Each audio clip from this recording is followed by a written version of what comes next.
بسم اللہ الرحمن الرحیم۔ حضرت سیدنا ابو ہریرہ رضی اللہ تعالیٰ عنہ فرماتے ہیں کہ میں سید الاولین والآخرین سیدنا محمد الرسول اللہ صلی اللہ علیہ وآلہ وسلم کے ساتھ باہر نکلا۔ میرا ہاتھ رسول اللہ صلی اللہ علیہ وآلہ وسلم کے ہاتھ میں تھا۔ اب اس کے اندر ایک بڑا اخلاقی پہلو بھی ہے۔ دیکھیں، باوجود اس کے کہ حضور سید الاولین والآخرین ہیں اور حضرت ابو ہریرہ رضی اللہ تعالیٰ عنہ آپ کے غلام ہیں، لیکن جب رستے میں چل رہے ہیں تو ہاتھوں میں ہاتھ ڈال کر مصطفیٰ کریم علیہ السلام اپنے غلاموں کے ساتھ چل رہے ہیں۔ بہرحال حضرت ابو ہریرہ فرماتے ہیں کہ رسول اللہ صلی اللہ علیہ وآلہ وسلم کا گزر ایک ایسے شخص پر ہوا جو نہایت ہی شکستہ حال تھا، پریشان تھا۔ آپ صلی اللہ علیہ وآلہ وسلم نے پوچھا، یہ حالت کیسی ہے تم پر؟ تو اس نے عرض کیا، رسول اللہ، تنگ دستی اور بیماری نے میرا یہ حال کر دیا ہے۔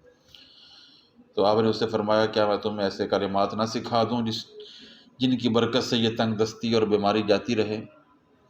اور حضرت ابو ہریرہ بھی چونکہ ساتھ چل رہے تھے تو آپ نے بھی عرض کر دیا، رسول اللہ، کیا آپ مجھے نہیں سکھائیں گے؟ تو آپ صلی اللہ علیہ وسلم نے ابو ہریرہ سے بھی فرمایا، یہ کلمات پڑھو۔ تو انہوں نے پڑھے۔ یقیناً وہ کلمات یہ ہیں، ایک اس کے اندر سورۃ الاسراء کی آیت نمبر 111 ہے، اور اس سے پہلے حضور علیہ السلام نے چند کلمات ایڈ فرمائے۔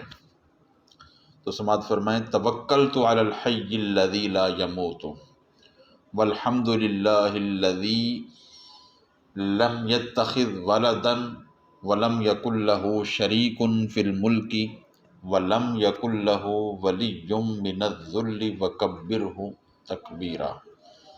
معنی اس کا یہ ہے، میں توکل کرتا ہوں اس ذات پر جو ہمیشہ سے زندہ ہے، جس کے لیے موت نہیں ہے۔ سب تعریفیں اللہ ہی کے لیے ہیں، جس نے نہ تو اپنے لیے کوئی بیٹا بنایا اور نہ ہی بادشاہت میں اس کا کوئی شریک ہے، اور نہ کمزوری کے باعث اس کا کوئی مددگار ہے، یعنی کہ وہ ذات کمزور ہے ہی نہیں کہ اس کو کسی مددگار کی ضرورت پڑے۔ وکبرہ تکبیرا، اس کی خوب بڑائی بیان کرتے رہوں۔ اس کے کچھ عرصہ بعد رسول اللہ صلی اللہ علیہ وآلہ وسلم کا پھر اس طرف گزر ہوا تو اس کو اچھی حالت میں پایا۔